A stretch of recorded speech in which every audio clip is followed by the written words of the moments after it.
Welcome to All About Almodóvar, an introduction to loving the films of Pedro Almodóvar. And aren't they sometimes real easy to love? Ugh. I'm Inkoo Kang, a critic at The Hollywood Reporter. And today, I need to know all about my co-host, Slate podcast producer Daniel Schroeder's new beaded curtain obsession. Daniel, what's going on? Oh, God. I don't know if I really even should talk about this because my therapist and I have already had a long conversation about this bead curtain. But I, ever since watching Women on the Verge, have been inspired to make a bead curtain myself because Peppa has a beautiful one in her apartment. And so ever since watching that, I just couldn't get a bead curtain out of my head and I needed one. And so I actually have a perfect place for one in my apartment and have then now spent the last month or so kind of designing what it would look like with Almodóvar-y imagery in it. I love how the third co-host of this podcast is your therapist. She is. She's great. I love her. Last episode, we discussed 1990's Tie Me Up, Tie Me Down. Today, we're jumping 12 years to 2002's Talk to Her and to a very different Almodóvar era. Thank God. One of the director's best-known works and probably his most unabashedly sensual film. Talk to Her heralded a new era of emotional maturity and narrative sophistication for Almodóvar. It's also the second of 4 back-to-back masterpieces that sealed his reputation as a world-class auteur, starting with my favorite, 1999's All About My Mother, continuing after Talk to Her with 2004's Bad Education, and ending, I would argue, with 2006's Volver. Talk to Her got Almodóvar the Best Original Screenplay Oscar, which is both fitting and funny, because the film does masterfully tell a novel story that couldn't come from anyone else, and yet it's pretty apparent from the very first scene that the feature is so much more than its script. So, Daniel, what happens in Talk to Her? And also, just before we begin, as a film critic, I have to tell you to watch the film cold first. I couldn't agree more. I had the best time watching it last night, not knowing a single thing about it. So Talk to Her opens on a Pina Bausch performance of Café Mueller, where we see Benigno, played by Javier Camara, and Marco, played by Dario Grandinetti, who are seated together by chance. And we and Benigno watch as Marco sobs through the dance. The film quickly moves back and forth in time, and we find out that Benigno is a nurse caring for Alicia, who's a woman that's been in a coma for 4 years. She's a dancer. And Marco, at the beginning of the film, develops a relationship with a bullfighter named Lydia, who, after a tragic bullfighting accident, slips into a coma herself. She is transferred to the hospital where Benigno works, and that is where he and Marco cross paths again and develop a friendship, a really beautiful friendship. And during their time together, Benigno explains to Marco how he ended up caring for Alicia, a woman that he turns out has been obsessed with since he saw her dancing at a studio across the street from his mother's house where he lives before she slipped into this coma.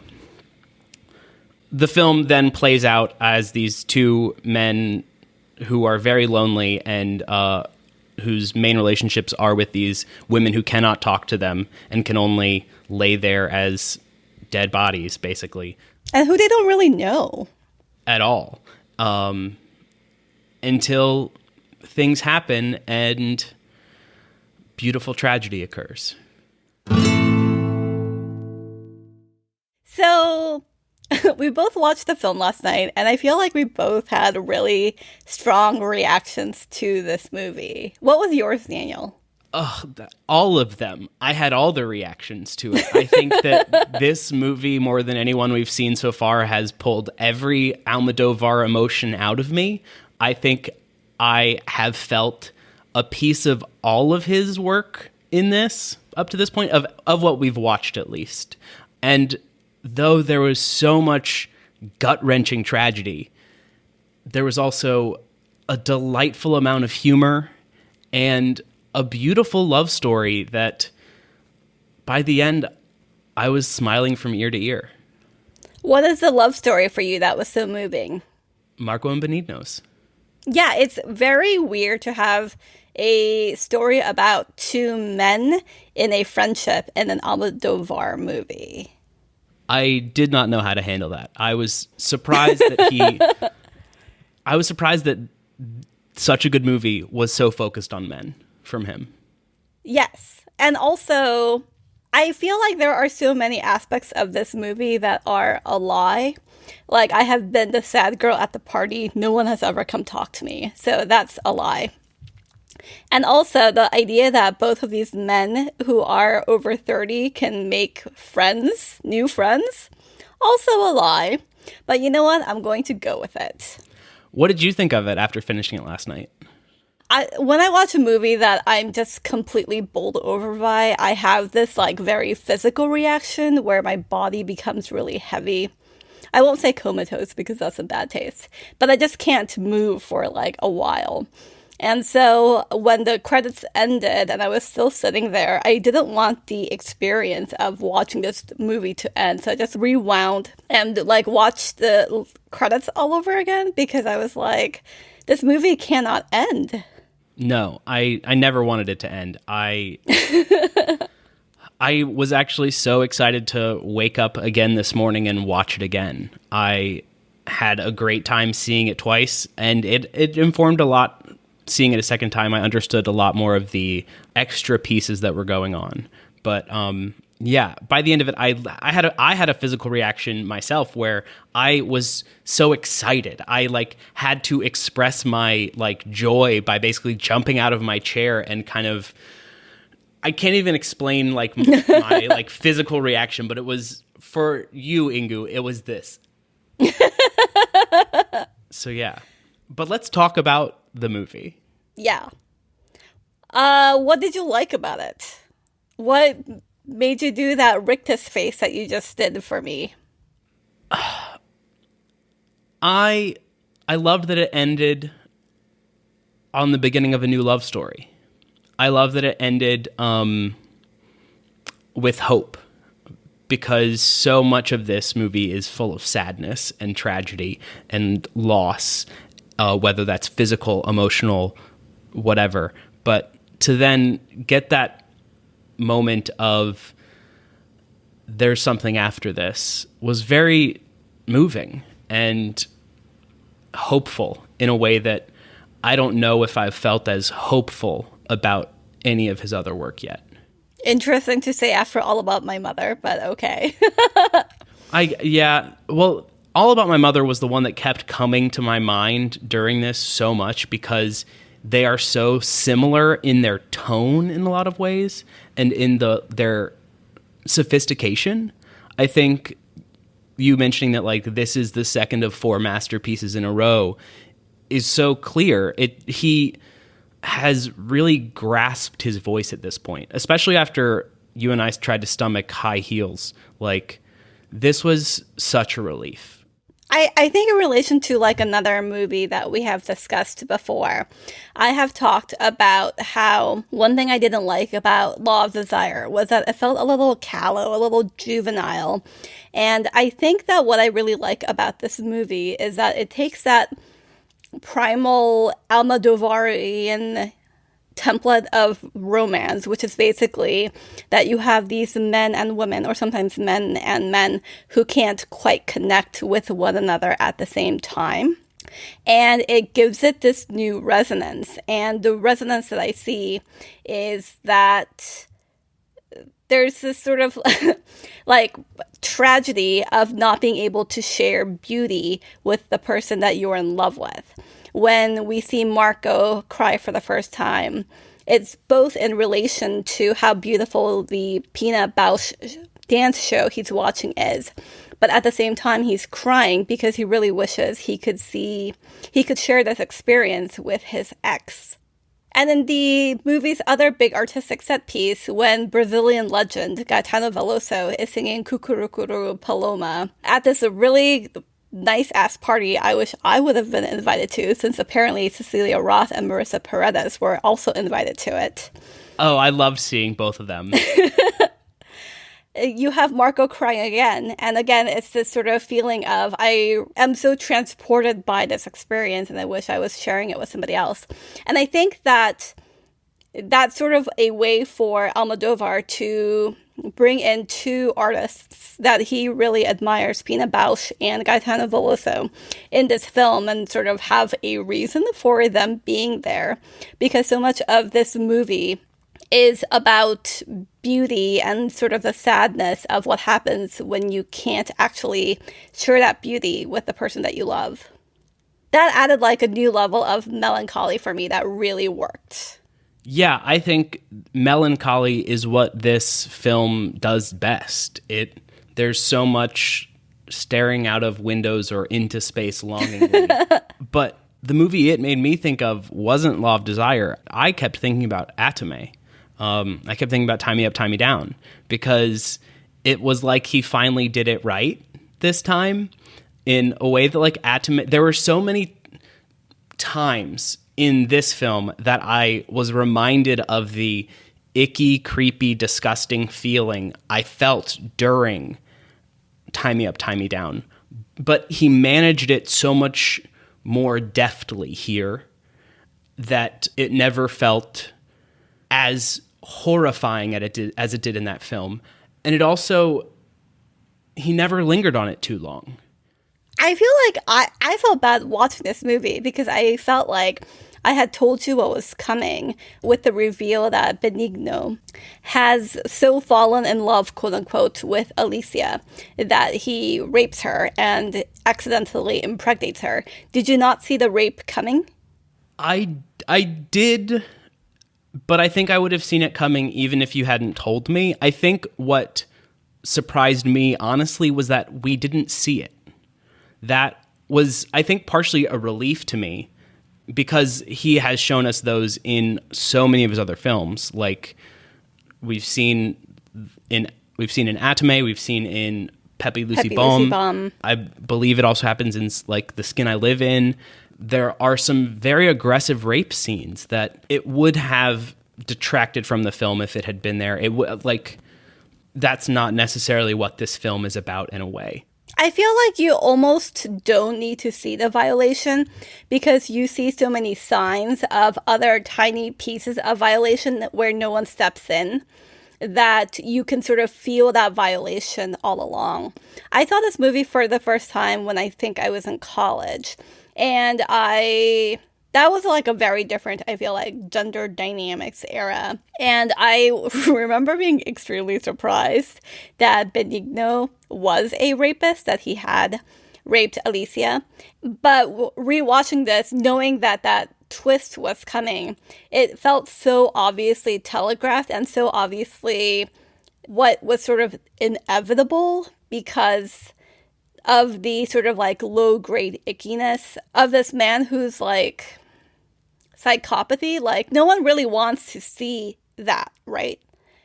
By which I mean, they all want to believe that he just is this preternaturally kind man.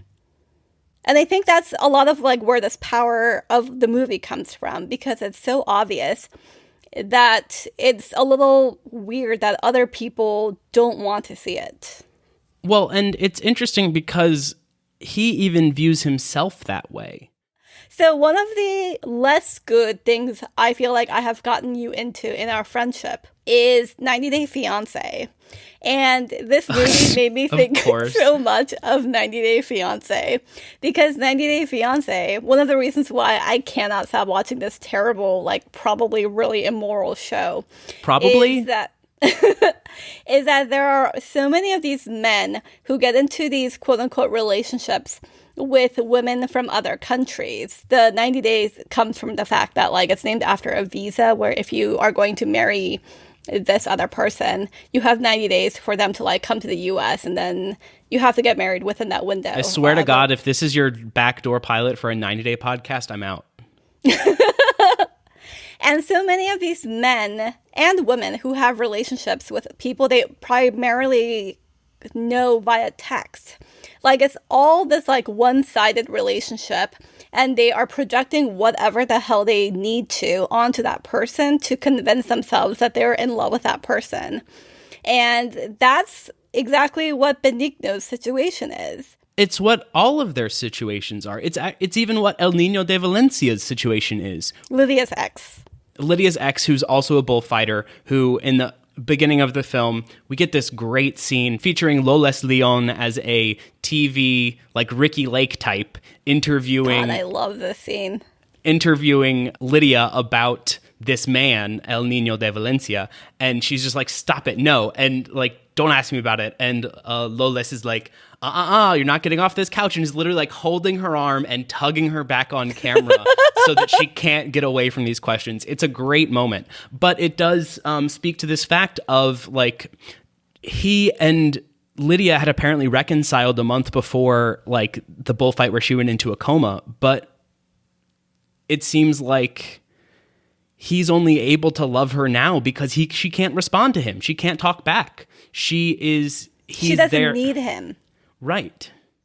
One of the things I really love about this movie is that, well, first of all, the actress who plays Lydia, Rosario Flores, who is actually a singer, is amazing in this movie. She is there for maybe like the first half hour of the movie, but you can feel her absence afterward throughout. And Almodóvar has one of the most beautiful sequences that he's had in any of his movies, where you get these like very slow close-ups of her bullfighter outfit being put on.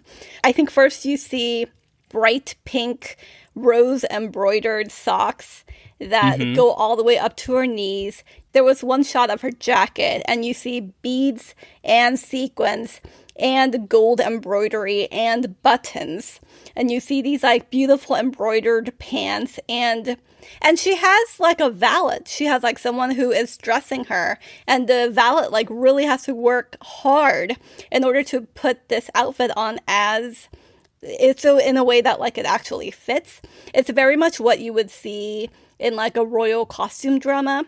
And Almodóvar is clearly celebrating the beauty and the camp potential of this like very macho, very hyper-masculine national identity. And I think one thing I really love about these characters is that with Lydia and with Marco and with Benigno, they all have these elements of gender fluidity. Not that like they themselves are gender fluid, but you have Marco, who is like this like very macho guy, and he also will like cry at the drop of a hat. Benigno has some Norman Bates elements that we can definitely get into. But I think the character that this is most successful with is definitely Lydia, because of this bullfighting outfit, and because as much of a surrogate son she kind of is to her father, because it was actually her father's dream of becoming a bullfighter.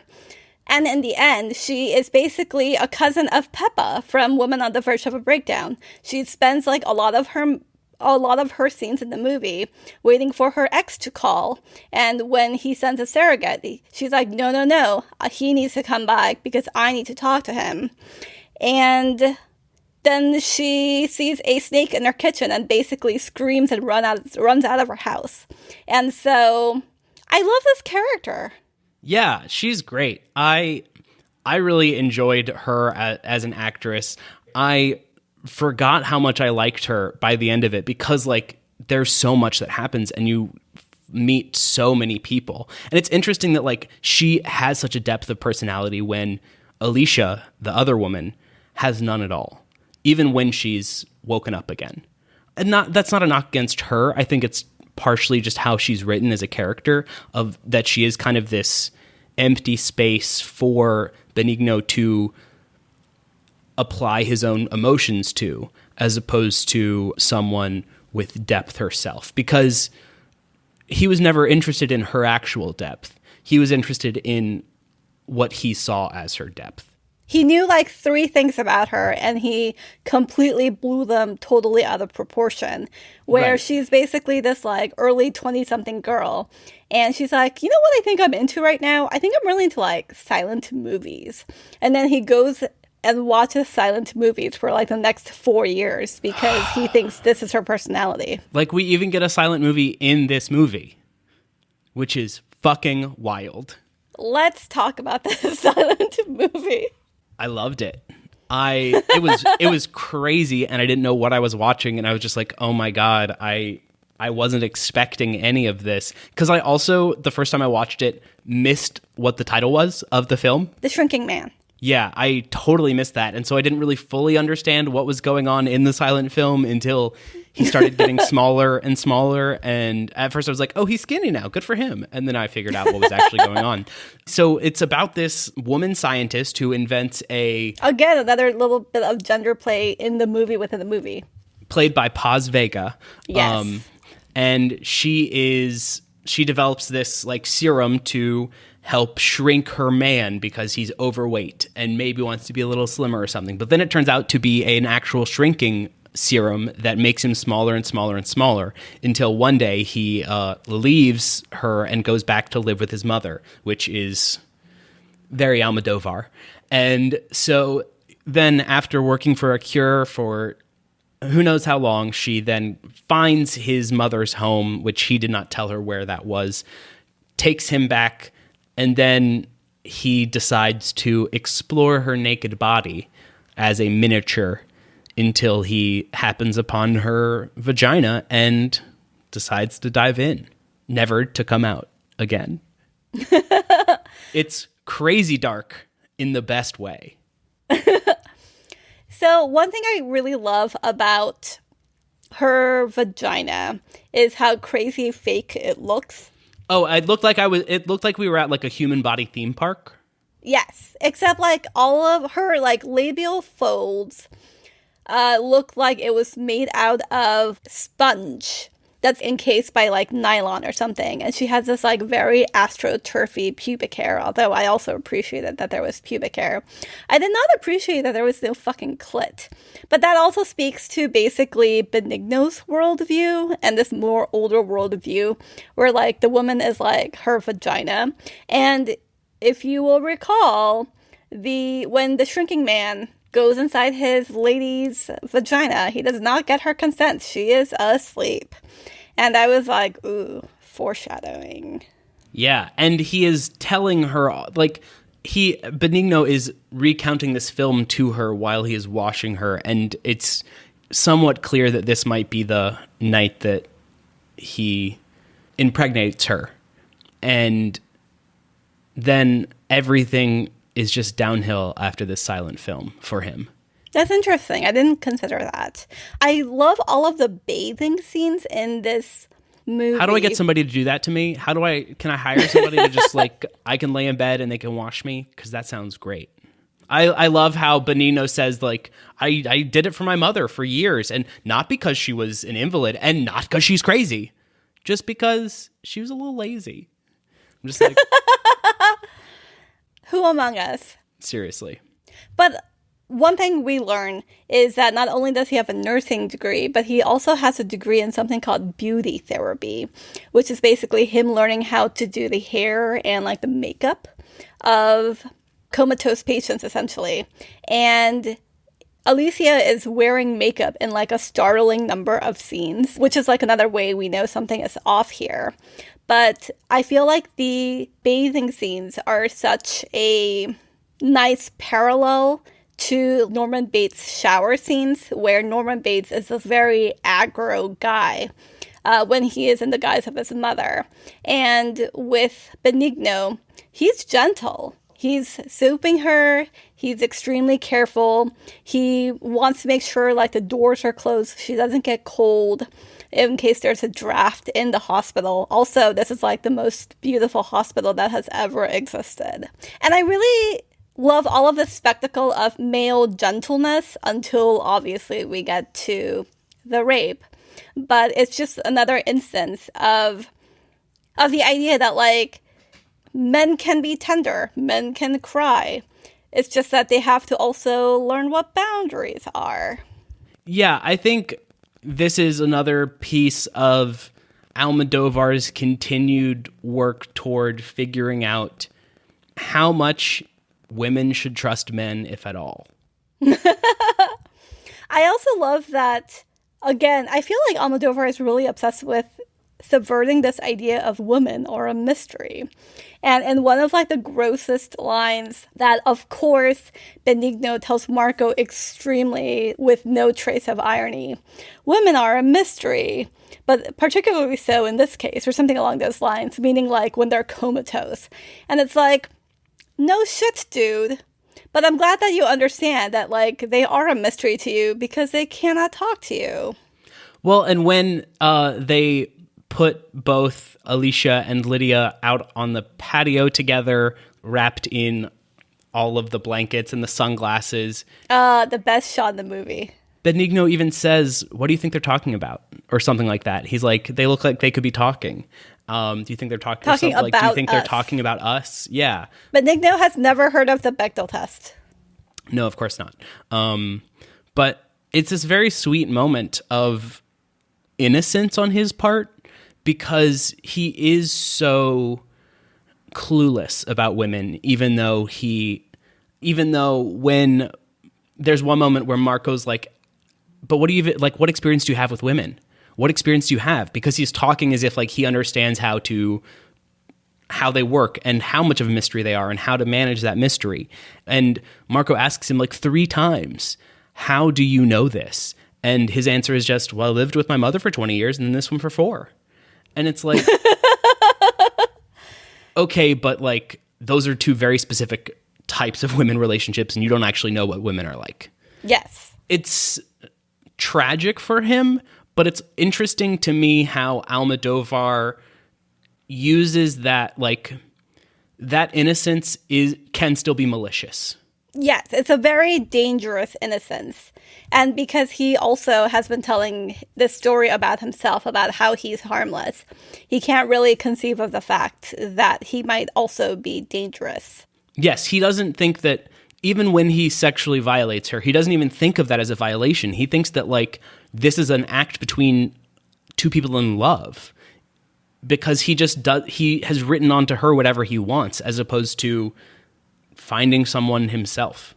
So I feel like this is essentially a text that, like, if you were going to teach it in like a college class, like on gender studies or something, you can talk about sort of like the benign misogyny of Benigno, right? Mm-hmm. And yet at the same time, Almodóvar absolutely wants you to sympathize or like feel bad almost for Benigno. And he even has a line somewhere where Benigno has been such a good caretaker for Alicia that he helped her awaken, which at first I thought, like, that's a stretch. But I saw like an interview that Almodóvar did where he said exactly the same thing. And I was like, oh, you want us to actually believe this? And I do have to say that as much as I think that this like movie is this really well done slow motion car crash where you're just like waiting to get to that collision, I don't know if I particularly felt the sadness for Benigno that I was supposed to. And it sort of did piss me off toward the end that, like, even though Marco's friendship with Benigno is supposed to be very touching, it was just sort of like another like bros for bros thing that like ended up kind of pissing me off. I gotta disagree with you. I thought that his and Marco's relationship, by the end, I was so moved by it. I wrote down in my notes halfway through this film, which I maybe don't agree with anymore, but I did write down halfway through that, except for his creepy parts, Benigno is my favorite character yet. Wait, like of all Almodóvar movies? Yeah, because he's like, there is this beautiful, sad sweetness to him in a lot of ways that, like, the tragedy is the innocence and the lack of understanding through that innocence of what he's actually done. And that it seems like he still has never actually been able to understand what he's done, even by the end. That, like, it just broke my heart. And that I don't think that Marco is ever okay with it or ever. He understands what's happening because he has had more experiences with women than just his mom. Exactly. And so he is, in turn, heartbroken by the lack of understanding that Benigno has about all of this. And so his love for his friend isn't saying that he agrees with or supports what Benigno has done, but an understanding that, like, Benigno has nobody else, and that he is just this lone island of innocence who doesn't understand even what, has never fully grasped what he did wrong. And so the tragedy is in that as opposed to something else. It's gross for sure, but I was more touched by the end of it than I was discomforted, even though there were numbers of times when I felt that way. I think Benigno is an innocent, but he's not guileless. So there's a scene where Alicia's father, who is a psychiatrist, comes by the hospital, wants to check on his daughter, and basically is discomfited by the fact that here is this one former patient who came to see him one time and now is caring for his daughter. And he's basically like, so are you gay or straight? And Benigno says that he's not really sure, but he like leans more toward men or something. And he totally told him that so that like the father would no longer be suspicious of him. So I don't think he's like 100% pure. He's not like a child. No, but I would say he's aware of... He's just mostly a child. Yes, he's aware of why the question is being asked, but his offense at the question isn't that he is or isn't gay, but is that the implication is that he would do something bad to Alicia, which he never could imagine himself doing, even though his idea of what bad and what doing bad to her is so warped. One thing I find really hilarious is that Almodóvar, in like every interview I have read of his in this book that I'm reading called Almodóvar on Almodóvar, complains about how journalists try to pin a character in each of his movies on him, saying, oh, that's you. And so for this movie, yes, it's very annoying. And for this movie, people have attributed him to be Benigno, which I mean, there's like... no other guess, obviously. Yeah, but also how fucking offensive. Well, yeah, but it sure, it could be offensive, but I also think like, well, I never trust artists talking about their own art, but fair. Like he just doesn't want to admit that that's who he is. Like, dude, this guy's living with his mother, has like his deepest female connection is with his mother. Look around the room. Who the fuck else could it be? Okay. But no, I get that. And I don't think like it's not good necessarily to find like all of the, well, this character, oh, I think that one's more the Almodóvar character, or that one is. I think the game I like to play more is that line is the Almodóvar line, or like that is the thing that he says or he's thinking, as opposed to that character is him. Which line here?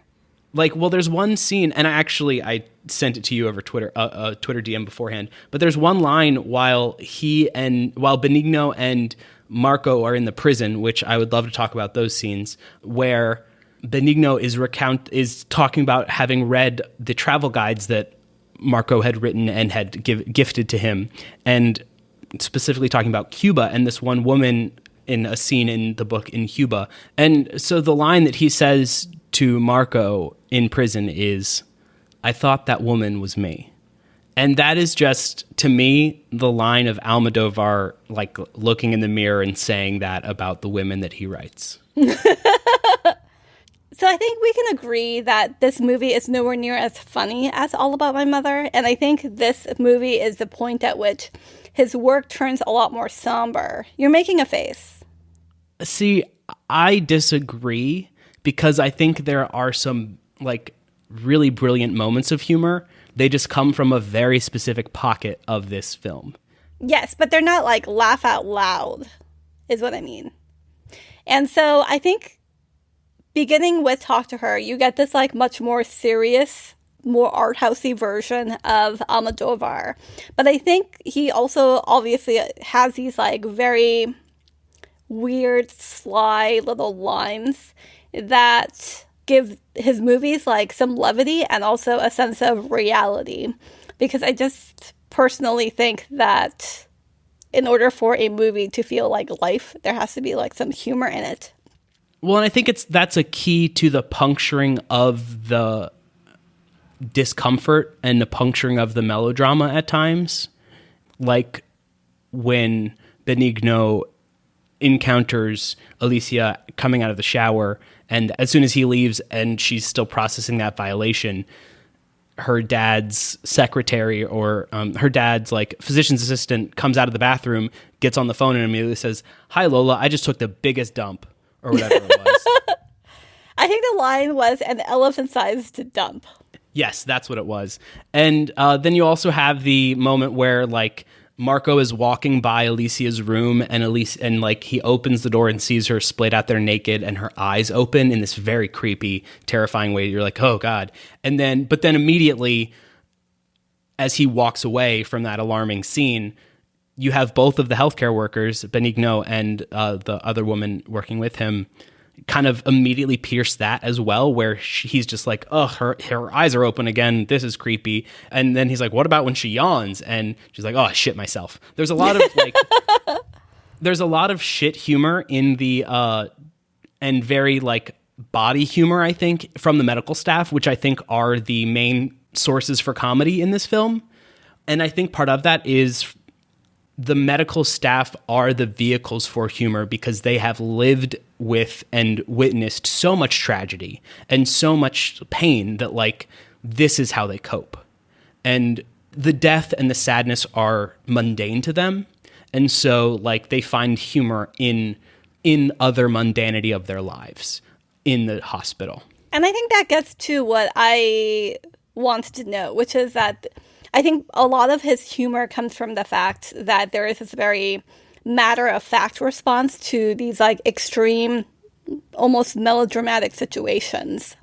And I think one thing that like is really remarkable about this movie is that you can see all of the care and all of the labor it takes to take care of like even these people who can't really move. Mm-hmm. And apparently it was like pretty hard to just like act in a coma because the actress who plays Alicia, Leonore Watling, apparently had to take a bunch of yoga classes in order to be able to like stay still for so long in her scenes, which I thought was really interesting. Well, having done a turn in a high school musical as a dead body for an entire play. Like I was on stage for most of the play as a dead body in a wheelchair getting carted around. I fully understood like how impressive it was that she just like laid there and like didn't react and didn't do anything. There's one moment at like one of the first scenes where you can see her eyes moving just a little bit and you're like, you should have done another shot, but whatever.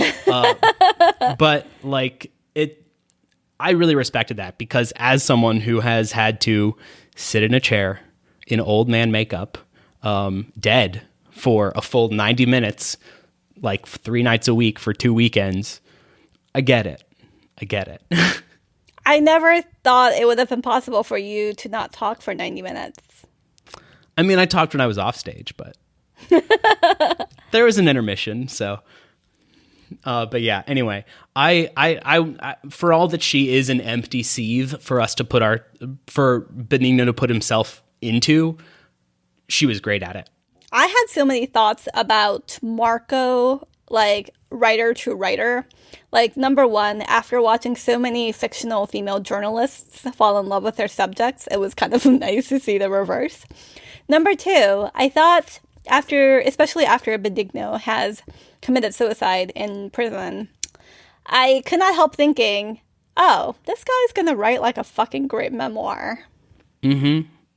No, I mean, you're not wrong. I love that he was reading The Hours at one point. I also laughed. That? Yeah, that was good. But that reminds me, I did want to just touch on that final prison scene between the two of them before we go, because that was the most moving scene of the entire film. All of the tragedy was worth it for that moment, which is when Benigno says that he just wants a hug from Marco, and that because he's had so few. He's had so few, and he considered putting Marco down as his boyfriend so that like he could come in and get this physical contact, but didn't know if like Marco would be okay with that. And Marco was like, of course, yes, I would love that, et cetera, et cetera. And it's this beautiful moment of these men recognizing that they are in a relationship, whatever that relationship is. And it's not that they are in a like romantic relationship, but that like friendly intimacy like this can run that deep.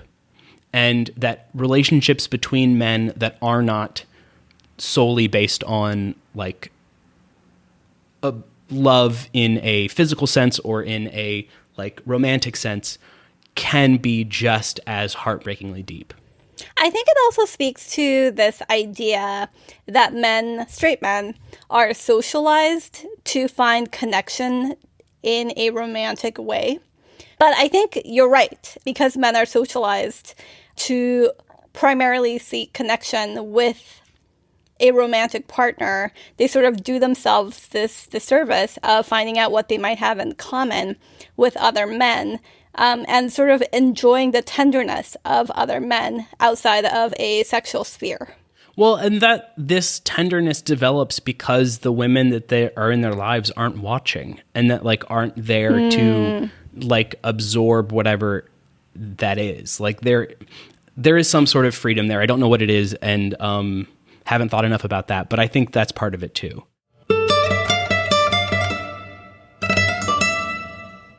Let's do rankings. All right, let's do it. So I had to really, really, really, really think hard about this. I could not believe, after I watched Talk to Her yesterday, that I had given myself the task of ranking Talk to Her against All About My Mother. I think ultimately I came down on All About My Mother still first, just because I think that there are still things here that I'm not quite convinced by, mostly to do with Benigno. So I'm going to say All About My Mother, Talk to Her, Woman on the Verge of a Nervous Breakdown, Law of Desire, and then Tie Me Up, Tie Me Down. I adored this movie. I thought it had everything I wanted and more. I went to bed last night wondering, like, where does this fit in my rankings? Because I kept thinking, like, oh, this is better than All About My Mother. There were so many moments when I had that thought cross my mind watching it. And so after waking up this morning and having slept on it and having a really weird dream that I don't really remember, but it felt very, like, the vibe waking up from it felt very, like, I just had an Almodóvar dream, was Talk to Her is first, followed by Women on the Verge, followed by All About My Mother, and then Law of Desire, and of course, Tie Me Up, Tie Me Down. So I have some news. Uh-huh. The essay that I wrote for the Criterion Collection's Parasite edition is now online and also obviously in stores within the DVD. So if you would like to check out what I have to say about Parasite, I personally think it's a pretty good essay.